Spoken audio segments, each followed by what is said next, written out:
इसलिए शौकत मजबूरी में सारा चिकन 1000 रुपए में अकबर को दे देता है और दुखी मन से घर वापस आ जाता है। क्या हुआ जी, इतने उदास क्यों हो? बिक्री तो अच्छी हुई है ना? सलमा, पता नहीं अल्लाह हमसे किस जन्म का बदला ले रहा है। ऐसे क्यों कह रहे हो आप?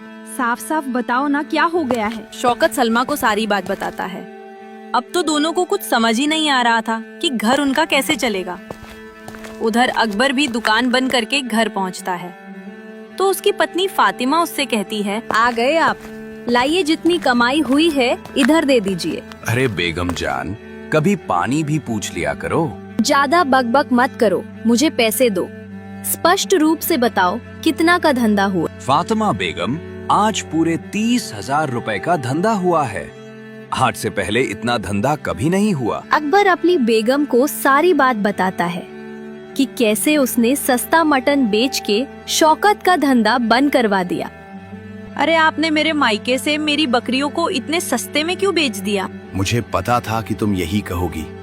तुम ही बताओ, मैं करूं ही क्या? जैसे ही मैं घर आता हूँ पैसे मांगने लगी हो। कहाँ से लाऊं इतने सारे पैसे? फातिमा नाम है मेरा। पैसे तो चाहिए मुझे, वो भी ढेर सारे। और मेरी बकरियां कोई सोने से कम नहीं थी।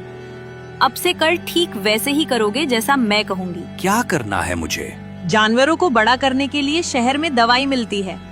अब से हम सस्ती दाम में बकरी के बच्चे को लेकर आएंगे और उसे दवाई खिलाकर उसे बड़ा कर देंगे और इसका मटन गांव के बाजार में बेचेंगे।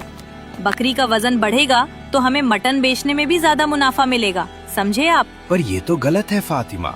अपने गांव के लोगों के साथ ऐसा करना ठीक नहीं है। इस युग में अच्छे से घर का खर्चा चल जाए वही बहुत बड़ी बात है। और फातिमा, अल्लाह की दुआ से हमारे घर का खर्चा अच्छे से चल रहा है। फातिमा, जो तुम कह रही हो वो मुझे ठीक नहीं लग रहा है। अब तुम मुझे मत सिखाओ कि क्या सही है और क्या गलत। चुपचाप जैसा कहा है वैसे ही करते जाओ। अगले दिन सलीम छोटी बकरी को इंजेक्शन देकर बड़ा कर देता है, जिससे बकरी थोड़े ही टाइम में भारी भरकम हो जाती है। गांव में किसी को भी अकबर की हरकत का पता नहीं होता और सब लोग बेफिक्र होकर उससे मटन खरीदने लगते हैं। उधर शौकत के मटन का व्यापार बंद हो गया था, इसलिए वो मजदूरी करने जाने लगता है। कुछ समय बाद ईद आने वाली होती है, इसलिए शौकत अकबर के पास मटन खरीदने के लिए जाता है। अकबर शौकत को मटन तोल कर देता है। तभी वहाँ मुखिया जी आ जाते हैं और दावत के लिए 20 किलो मटन का ऑर्डर देकर जाते हैं। शौकत दूर से ये सब देख रहा होता है क्योंकि उसे अकबर पर शक हो गया था। आखिरकार कहाँ से लेगा इतना सारा मटन? मटन में जरूर कुछ गड़बड़ है, अब तो देखना ही पड़ेगा। अकबर जब शाम को दुकान बंद करके घर जाता है तभी शौकत उसका पीछा करता है और वो देखता है कि अकबर और उसकी बीबी अपने फॉर्म में राखी छोटी बकरियां को इंजेक्शन दे रहे होते हैं और कुछ ही दिनों में ये बकरियां कटने के लिए तैयार हो जाएंगी और उसकी बीबी की हरकत का वीडियो बना लेता है। शौकत अब सोच लिया था कि वो अकबर और फातिमा का भांडा फोड़ कर ही रहेगा। ईद वाले दिन अकबर 20 किलो का मटन लेकर मुखिया जी के घर पहुंचता है। जब सब लोग मटन खाने लगते हैं तो मुखिया जी देखते हैं कि मटन तो कम पड़ रही है। अरे ये क्या, मैंने तो इतना सारा मटन बनवाया था, फिर ये कम कैसे पड़ सकती है? ऐसे तो सभी लोग मेरा मजाक उड़ाएंगे। मुखिया जी बहुत घबरा जाते हैं। तभी वहाँ शौकत आता है और फोन में रिकॉर्ड हुए अकबर की काली करतूतों को उन्हें दिखाता है। मुखिया जी, ये अकबर पता नहीं कितने दिनों से दवाई वाला मटन गांव वालों को खिला रहा है। मुखिया जी, अकबर गांव के बीच में रहकर गांव वालों के साथ इतना बड़ा धोखा कर रहा है। इसी मटन को खाकर गांव के लोग बीमार भी पड़ रहे हैं। इसी ने मेरे मटन का व्यापार भी ठप करवा दिया और आज आप भी अपनी बदनामी की कगार पर खड़े हैं। इतना सुन के मुखिया अकबर और उसकी पत्नी फातिमा को पूरे गांव वालों के सामने बुलाते हैं।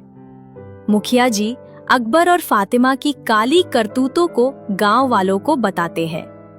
सभी गांव वाले गुस्से में अकबर को मारने के लिए आग बबूले हो जाते हैं और मारने के लिए आगे बढ़ते हैं। तभी शौकत गांव को रोक लेते हैं और गांव वालों को समझाने लगते हैं। उसके बाद अकबर की पत्नी फातिमा कहती है, मुझे माफ कर दो शौकत भाई, मैं पैसों की लालच में आंधी हो गई थी। हम दोनों ये गांव छोड़कर चले जाएंगे और नई जिंदगी की शुरुआत करेंगे। उस दिन के बाद शौकत दोबारा चिकन की दुकान के खोल लेता है और उसकी दुकान पर चिकन खरीदने के लिए वापस से भीड़ होने लगती है। मॉरल ऑफ द स्टोरी, हमें किसी के साथ बेईमानी या कपट नहीं करना चाहिए दोस्तों। अगर आपको ये कहानी अच्छी लगी हो तो हमें कमेंट्स में लिखकर बताएं। वीडियो पसंद आई हो तो इसे लाइक करना ना भूलें, साथ ही इसे शेयर भी करें। और अगर आपने हमारे चैनल टोनी गोल्ड चैनल को सब्सक्राइब नहीं किया है तो सब्सक्राइब करिए और बेल आइकन प्रेस करिए। मिलते हैं आपसे अगली वीडियो में, तब तक के लिए बाय बाय।